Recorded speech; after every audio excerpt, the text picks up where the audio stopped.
नमस्कार मित्रों, आज हम बात करेंगे चंबा जिले के ऐसे गांव के बारे में जहां बरसों से होती आ रही है एक बैल से खेती। तो चलो बात करते हैं चंबा जिले के मिंथल गांव के बारे में, जो कि जनजातीय क्षेत्र पांगी में स्थित है, जहां पर आज भी एक बैल से खेती की जाती है। यहाँ के लोगों में दो बैलों की बजाय एक बैल से ही हल जोतने का प्रचलन पिछली कई सदियों से चला आ रहा है। एक बैल से हल जोतने के पीछे क्षेत्र के लोगों में मान्यता है कि ये वहाँ की माता मिंथल वासिनी का वरदान है।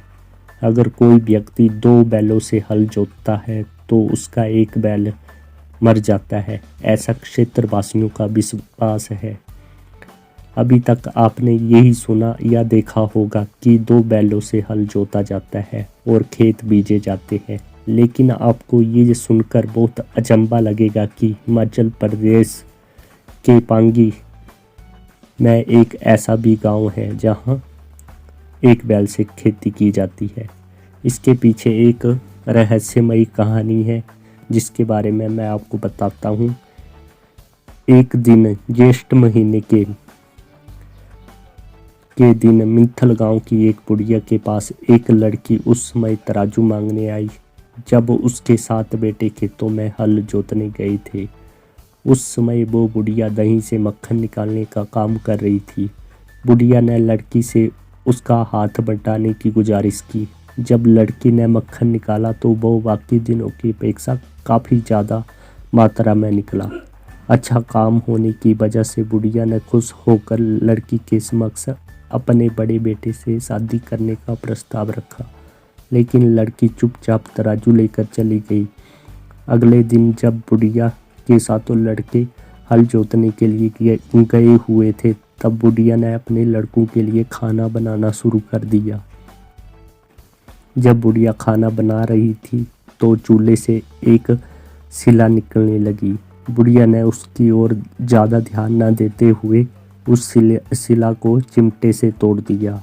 शाम को जब बुढ़िया के बेटे घर आए तो बुढ़िया ने अपनी दिन भर की कहानी अपने बेटों को सुनाई। रात को जब पूरा परिवार सो गया तो तराजू मांगने वाली लड़की बुढ़िया के सपने में आई और उससे कहने लगी, अगर तुम मुझे अपनी बहू बनाना चाहती हो तो पहले इस गांव में एक बैल से खेती करनी होगी। सुबह सपने की बात बुढ़िया ने अपने पुत्रों को सुनाई तो वे ये सब सुनकर हतप्रभ रह गए।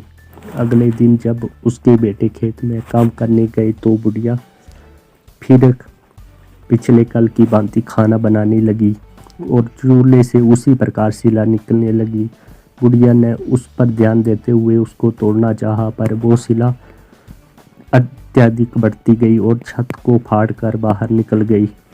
जब ये बात बुढ़िया अपने बेटों को बताने की खेत में गई तो तब उसके बेटे पत्थर के बन गए थे। जब वो गांव आई तो वहाँ वो बुढ़िया भी पत्थर की बन गई।